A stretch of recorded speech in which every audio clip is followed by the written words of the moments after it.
Hi, welcome to Sherin's kitchen. இன்றைக்கி நம்ம கிச்சனில் ஒரு சூப்பரான ஒரு ஸ்வீட் ரெசிபி தான் பண்ண போகிறோம். ரொம்ப ஈஸியாகவும் ரொம்ப டேஸ்ட்டாகவும் இருக்கக்கூடிய ஒரு ஸ்வீட் ரெசிபி. 5 நிமிஷம் போதும் செஞ்சு முடிக்க அந்த மாதிரி ஒரு ஸ்வீட் ரெசிபி தான் பண்ண போகிறோம். வாங்க அதை எப்படி பண்ணலான்றதை பார்க்கலாம்.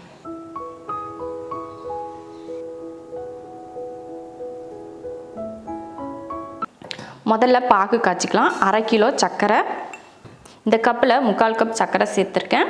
அதில் தண்ணி சேர்த்துடலாம். இதில் 1 கப் தண்ணி, சர்க்கரை போட்டு தண்ணி ஊற்றி ஸ்டவ் ஆன் பண்ணியாச்சு. சர்க்கரை பாகு ரெடியாகிறதுக்குள்ளே நம்ம இங்கே மாவெல்லாம் பிசைஞ்சு எடுத்துக்கலாம். 1 கப் பால் பவுடர், நான் அமுல்யா பால் பவுடர் தான் எடுத்திருக்கேன். இதே கப்பில் 1/4 கப் மைதாக்கு பதில் நீங்கள் கோதுமை மாவு கூட சேர்த்துக்கலாம். ரவை 1 ஸ்பூன், பேக்கிங் சோடா கொஞ்சமாக சேர்த்துக்கோங்க. நம்ம உப்பெல்லாம் சேர்ப்போம் பார்த்திங்களா, அந்த மாதிரி பேக்கிங் சோடா சேர்த்துக்கோங்க. இதில் உப்பெல்லாம் சேர்க்கக்கூடாது. அடுத்து இதில் நெய் சேர்த்துக்கலாம். 1 2 இந்த ஸ்பூனில் 2 ஸ்பூன் நெய் சேர்த்துருக்கேன். இப்போ இதை மிக்ஸ் பண்ணிடலாம். நெய் பார்த்துட்டு சேர்த்துக்கோங்க. நிறையா சேர்த்திங்கன்னா உங்களுக்கு கொஞ்சம் பிசைகிறதுக்கு ரொம்ப நெழுகலாக இருக்கிற மாதிரி இருக்கும். அதனால் பார்த்துட்டு சேர்த்துக்கோங்க. இந்த மாதிரி நல்லா கலந்து விட்டுக்கோங்க. பாருங்கள், நெய் ஊற்றுனது நெய்யோடு சேர்த்து பால் பவுடர் மைதா எல்லாம் நல்லா கலந்தாச்சு. இந்த மாதிரி நல்லா கலந்து விட்டுக்கோங்க.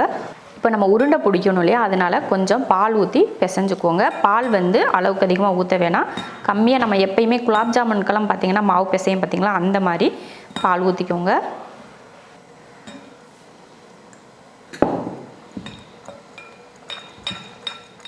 இந்த மாதிரி பார்த்திங்கன்னா கட்டியாக பிசைஞ்சு எடுத்திருக்கேன் பாருங்கள். இப்போ இதை எடுத்து உருண்டை பிடிச்சிக்கலாம். இந்த மாதிரி வெடிப்பு இல்லாமல் உருண்டை பண்ணிக்கோங்க. இந்த மாதிரி உருண்டை பிடிச்சி இப்போ தனியாக ஒரு தட்டில் எடுத்து வச்சிடலாம்.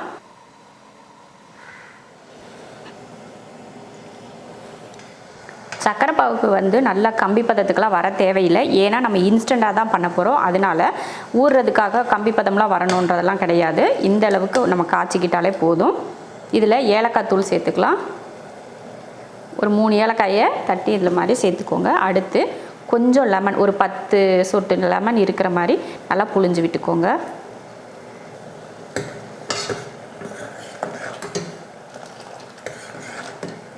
அவ்வளோதான், பாகு ரெடி ஆயிடுச்சு.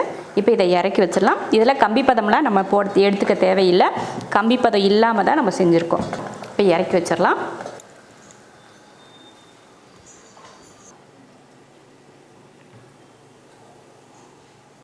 எண்ணெய் அதிகமாக சூடு பண்ணாதீங்க. கொஞ்சம் மிதமான சூட்லேயே வச்சுட்டு ஒவ்வொரு உருண்டையாக போட்டு எடுத்துக்கலாம்.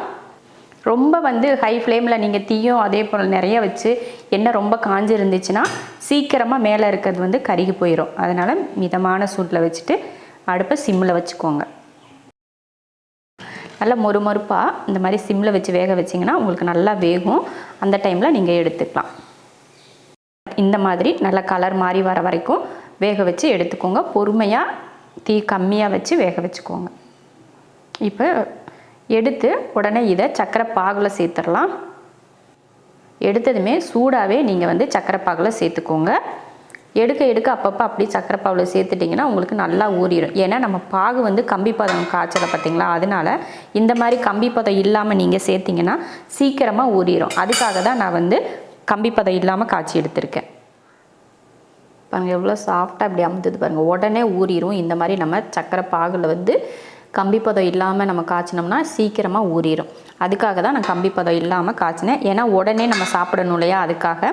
கம்பி பதம் வச்சு நம்ம காய்ச்சினோம்னா 1 மணி நேரம் 2 மணி நேரம் இந்த மாதிரி ஊற வச்சு சாப்பிட்டா தான் அந்த ஜீரா உள்ளே இறங்கியிருக்கும். நம்ம கம்பி பதம் இல்லாமல் செஞ்சோம்னா உடனே பொரித்த உடனே நம்ம சாப்பிட்லாம். ரொம்ப சீக்கிரமாக முடிஞ்சிடும் வேலை. இப்போ ஒரு பிளேட்டுக்கு மாற்றிடலாம்.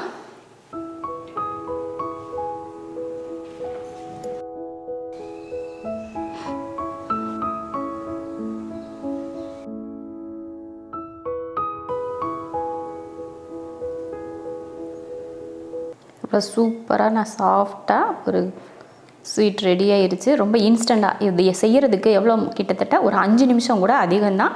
அந்தளவுக்கு ரொம்ப ஈஸியாக செஞ்சு முடிச்சிடலாம். நீங்களும் இது போல் பால் பவுடர் மட்டும் இருந்தால் போதும். பால் பவுடர் மைதா வச்சு இது போல் ஒரு சூப்பரான ஒரு குலாப் ஜாமுன் டேஸ்ட்டில் ஒரு ஸ்வீட் செஞ்சு பாருங்கள். ரொம்ப ரொம்ப அருமையாக இருக்கும். ஒரு 5 நிமிஷத்தில் அருமையான ஒரு ஸ்வீட் ரெடி ஆயிடுச்சு.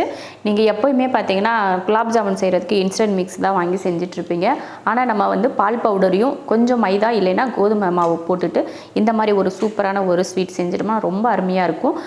குலாப் ஜாமுன் செய்கிறது கூட பார்த்தீங்கன்னா நீங்கள் சக்கரைப்பாகு ஊற வைக்கிறதுக்கு அதிக நேரம் எடுத்துப்பீங்க, 1 மணி நேரம் 2 மணி நேரம். ஆனால் இன்ஸ்டண்ட்டாக ஒரு சக்கரைப்பாகு லைட்டாக நல்லா கொதிக்க ஒரு 5 நிமிஷம் நல்லா கொதிக்க வச்சுட்டு அந்த பாகு பக்குவத்துக்கு முன்னாடியே நீங்கள் எடுத்துட்டிங்கன்னா சீக்கிரமாக வந்து ஸ்வீட் வந்து ஊறிடும். அதுக்காக தான் நான் இப்படி பண்ணியிருக்கேன். நீங்களும் இதை ட்ரை பண்ணுங்கள். உடனடியாக சாப்பிடக்கூடிய அளவுக்கு தான் நான் பண்ணியிருக்கேன். நீங்களும் இது போல் செஞ்சு பார்த்துட்டு எப்படி இருக்குன்னு சொல்லிவிட்டு கமெண்ட்டில் சொல்லுங்கள். பிடிச்சிருந்தால் லைக் பண்ணிவிட்டு ஷேர் பண்ணிவிட்டு நம்ம ஷெரின்ஸ் கிச்சன் சேனலை சப்ஸ்கிரைப் பண்ணி பக்கத்தில் இருக்க பெல் ஐக்கானை கிளிக் பண்ணி வச்சுக்கோங்க.